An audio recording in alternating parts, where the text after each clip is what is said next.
In this video, I'm going to show you how to download an SSL certificate from GoDaddy step by step if you're setting up a website, moving to a new server, or just need the certificate files for installation.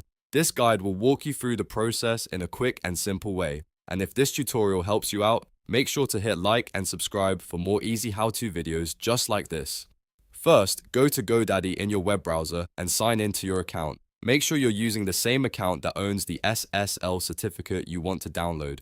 Once you're logged in, go to My Products. This is where GoDaddy keeps your domains, hosting, and security products all in one place. Next, look for the SSL Certificates section and click Manage. After that, select the specific SSL certificate you want to download. If you have more than one certificate, be careful to choose the correct one so you don't download the wrong files. Now, if your certificate has already been issued, you'll see the option to download it. Click Download to continue. GoDaddy will then ask you to choose your server type, such as Apache, Nginx, or another supported server configuration.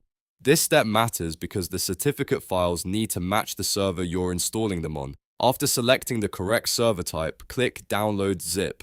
Your SSL certificate files will then be downloaded as a zip file to your computer. Once the download is complete, you can extract the zip file and use the certificate files for your server setup. That's really all there is to it. You've now learned how to download an SSL certificate from GoDaddy in just a few simple steps. If this video helped, don't forget to like, subscribe, and turn on notifications so you never miss the next tutorial. Thanks for watching, and I'll see you in the next one.